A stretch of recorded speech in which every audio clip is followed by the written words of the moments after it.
Open Claw ဆိုတာတော်တော်လေးအစွမ်းထက်က AI agent framework တကူပါဒါပေမဲ့လူအများစုကသူ့ရဲ့အစွမ်းအစားကိုအပြည့်အဝနားမလည်ကြဘူးအသုံးလည်းမပြုနိုင်ကြဘူးအဲ့ဒီတော့ဒီနေ့မှာတော့အဲ့ဒီကိစ္စကိုပဲအဓိကထားပြီးတော့တစ်ချက်ကြည့်လိုက်ကြရအောင်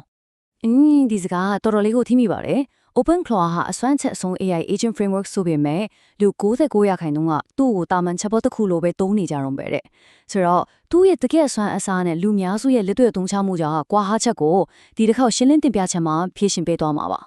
ဟုတ်ပြီဒါဆိုဘာလို့လူတွေကစိတ်ဖြစ်သွားတတ်ကြတယ်လဲအကြောင်းရင်းကတော့ Open Law ကိုစပြီး install လုပ်လိုက်တဲ့အခါမှာသူကဘာမှမရှိသေးတဲ့အခွင့်အရေးကြီးဖြစ်နေလို့ပါပ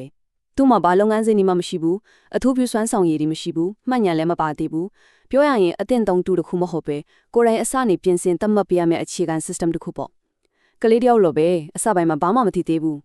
ကဲအဖြေကတော့ရှင်းရှင်းလေးပါပဲဒီ framework ကိုတုံးတဲ့အခြေခံချင်းကပ်ပုံကိုပြောင်းလဲပြဖို့ပါပဲအဓိကကတော့ AI ကိုလက်ထောက်ရောက်တယ်လို့မမြင်ပဲ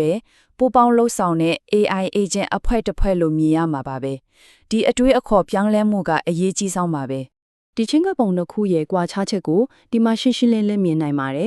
်တစ်ဖက်မှာ agent တယောက်ထဲကိုအရာအလုံးခိုင်းလိုက်တဲ့အခါဘာဖြစ်မလဲအလုပ်တွေကရှုပ်ထွေးပြီးဖောင်းပါလာမယ်နေကွေးပြီးစိတ်ရိတ်လည်းရမ်းကြီးသွားမယ်စွမ်းဆောင်ရည်ကလည်းတာမန်စစ်မရမှာပါဒါပေမဲ့ညာရက်က agent တစ်ဖွဲ့ကိုကြည့်လိုက်ပါ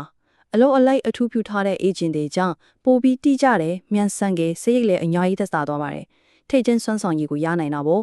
ဒီအဖွဲလိုက်စနစ်အလုပ်လုပ်ကိုအဓိကကြရဲ့အစိပ်ပိုင်းကို orchestration layer လို့ခေါ်တယ်။သူ့ကိုဘယ်လိုမြင်လို့ရလဲဆိုတော့ तू ကအလုပ်တွေကိုကိုယ်တိုင်ဝင်လုပ်တဲ့သူမဟုတ်ဘူး။ तू က project manager တယောက်လိုပဲ။ရောက်လာတဲ့အလုပ်တွေကိုပဲ agent ကဘာကျွမ်းကျင်လဲဆိုတာကြည့်ပြီးသက်ဆိုင်ရာအထူးပြု agent တွေစီကိုမှန်မှန်ကန်ကန်ခွဲဝေပေးတဲ့ဗဟိုညီနိုင်မှုပေါ့။ကဲဒါဆိုရင်ဒီလိုကိုပောင်ချုပ်ခွင့်ရရဲ့ agent team တစ်ခုကိုလက်တွေ့ဘယ်လိုတည်ဆောက်မလဲဆိုတဲ့အပိုင်းကိုကြည့်လိုက်ရအောင်အခြေခံကြားတဲ့နည်းပညာအစုအဖွဲ့ tech stack ရွေးချယ်မှုတွေကနေဆက်လိုက်ကြတာပေါ့ဒီနေ့ဖြူဟာကတကယ်ကို smart ကြပါတယ်အဓိကကတော့အလုပ်တိုင်းတဲ့ model အကောင်းဆုံးအစွမ်းအချက်ဆုံးကိုသုံးစရာမလိုဘူးဆိုတာပါပဲဥပမာညီနိုင်ရေလိုရုပ်ရှင်တဲ့အလုပ်တွေအတွက် Gemini Flash လို့ဈေးသက်သာပြီးမြန်တဲ့ model ကိုသုံးမယ်coding ဒါမှမဟုတ်စာရေးတာလိုမျိုးကြတော့စွမ်းဆောင်ရည်နဲ့ကုန်ကြစိတ်မျှတတဲ့ Cloud Sonic ကိုသုံးမယ်Cloud Opus လို့အစွမ်းအထက်ဆုံး model ကိုတော့ရှုပ်ထွေးတဲ့ပြဿနာတွေအတွက် Senior Architect တယောက်လို့အရန်သင်ထားလိုက်တာကောဒီလိုအလုံးနဲ့ model ကိုကိုက်ညီအောင်ရွေးချယ်လိုက်တာနဲ့တင်ကုန်ကြစိတ်ကိုတိတိတတ်တာရွှေချနိုင်မှာပါ agent တစ်ခုချင်းစီကိုတိစောက်ကြကသူ့ရဲ့ DNA ကိုဖန်တီးပေးတာနဲ့တူပါတယ်အဓိက file ၅ခုရှိပါတယ်ပထမဆုံး soul.md ကတော့ agent ရဲ့အဓိကလက္ခဏာအခန်းကဏ္ဍနဲ့လိုက်နာရမယ့်စီမင်းတွေကိုတတ်မှတ်ပေးတဲ့သူ့ရဲ့စိတ်ဝိညာဉ်ပေါ့ agents.md ကတော့အဖွဲ့ဝင်စင်ရင်းပါဘသူတွေပါလဲဘာတွေကျွမ်းကျင်လဲဆိုတာဖော်ပြထားတယ် tools.md ကသူသုံးနိုင်မဲ့ပြင်ပ tool တွေနဲ့ API တွေကိုသတ်မှတ်ပေးတယ် user.md မှာတော့ကိုလိုချင်တဲ့ရလဒ်ပုံစံတွေရှီမှန်းချက်တွေကိုထည့်ပေးထားလို့ရတယ်နောက်ဆုံး memory.md ကတော့အရင်ကလုပ်ခဲ့တဲ့ project တွေကနေရတဲ့အသိပညာတွေဆုံးဖြတ်ချက်တွေကိုတင်ထားတဲ့ရည်ရှိမှတ်ဉာဏ်ပါပဲကဲ theory တွေပြောတာတော်တော့ပြီအခုလက်တွေ့မှာဘယ်လောက်ထိအစွမ်းထက်လဲဆိုတာကြည့်ရအောင်ကောင်းကောင်းမွန်မွန်တိစောက်ထားတဲ့ agent team တစ်ခုကဘာတွေလုပ်နိုင်လဲဆိုတဲ့တကယ်လက်တွေ့ဥပမာတွေကိုကြည့်လိုက်ကြစို့ပထမဆုံးဥပမာကိုပဲကြည့်ရှုမှုအကျင့်ကြီး3သိန်းကျော်ဒါကဘယ်ကရတာလဲဆိုတော့အလိုအလျောက် content ထုတ်လုပ်တဲ့ pipeline တစ်ခုကနေရတာပါဒီ24နိုင်ပတ်လုံးလဲပတ်နေတဲ့ content pipeline ကတကယ်ကိုအနှောဆရာကောင်းပါတယ်နေခင်ဘက်မှာဆိုရင် research agent က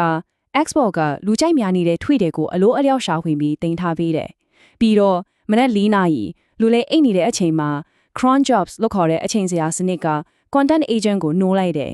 အဲ့ဒီ agent ကစုထားတဲ့အချက်လက်တွေအားလုံးကိုဖတ်ပြီးလူကြိုက်များတဲ့ပုံစံတွေကိုမှတ်သားထားတဲ့သူ့ memory ကိုသုံးက script မူကြမ်းတွေရေးဆွဲပါတော့တယ်မနေ့မိုးလင်းလို့အိယာထားချိန်မှာလူကိုယ်တိုင်ပြန်စစ်ဆေးဖို့အသင့်ဖြစ်နေတဲ့ script တွေအများကြီးရနေပါပြီခုနကဟာကအထင်ကြီးစရာကောင်းနေဆိုရင်နောက်တစ်ခုကိုကြည့်လိုက်အောင် Larry လို့ခေါ်တဲ့ marketing agent ပါသူကတပတ်တည်းနဲ့ကြီးစုမှုအချင်းကြီး8တန်းဟုတ်ပါတယ်8တန်းအထိရအောင်လုပ်ပြခဲ့ပါတယ် Larry ကဘလို့အလုပ်လုပ်လို့ဆိုလဲဆိုတော့သူက TikTok slide show တွေတာပုံဒီဆွဲဆောင်မှုရှိတဲ့စာသားတွေစာတန်းတွေကိုအစအဆုံးအလိုလျောက်ဖန်တီးပေးတယ်ဒါပေမဲ့အဲ့ဒါတည်းပူရေးကြီးတာကသူကစွမ်းဆောင်ရည်တွေကိုချရာခံတယ်ဘယ် post ကအောင်မြင်တယ်ဘယ် post ကကြာရှုံးနေဆိုတာကိုမှတ်တမ်းတင်တယ်ပြီးတော့အဲ့ဒီ data တွေပုံမူတည်ပြီးသူ့ရဲ့ကိုယ်ပိုင်စီးမိနေနီးပြူအားတွေကိုသူကိုယ်တိုင်ပြန်ပြီးမွမ်းမံတယ်ဆိုလိုတာကသူဟာသူ့မားတွေနဲ့တင်ယူပြီးကိုယ့်ကိုတိုးတက်အောင်လုပ်နိုင်တဲ့အချင်းပြ grow operator တယောက်လိုပါပဲ အခုပြမယ့်ဟာတော့အစစ်အမြင့်ဆုံးအသုံးချမှုလို့ပြောလို့ရပါတယ် app တွေကိုကိုယ်တိုင်တိစောက်စမ်းသပ်ပြီးဖြန့်ချီဖို့အဆင့်သင့်ဖြစ်တဲ့အထိအစဆုံးလုပ်ပေးနိုင်တဲ့ app factory တစ်ခုပါဒါကတကယ်ကိုအနာဂတ်မှာဖြစ်လာနိုင်တဲ့အလားအလာကိုပြနေတာပါပဲ ကဲ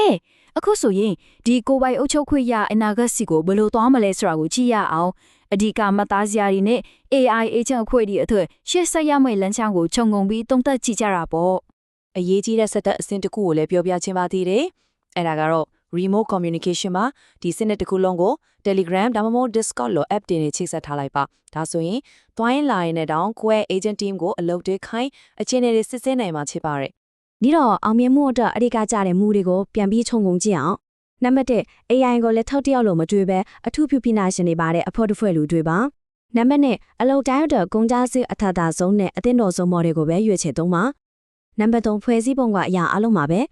ရှင်းလင်းတဲ့အခန်းခဏနဲ့စီးမြင်တွေကိုတတ်မှတ်ဖို့ markdown file တွေကိုတိကျသုံးပါနောက်ဆုံးနံပါတ်4 cron jobs တွေသုံးပြီးအလုပ်တွေကိုနောက်ခွဲကနေ24နာရီပတ်လုံးအလိုလောက်လိုက်ပတ်ခိုင်းထားပါ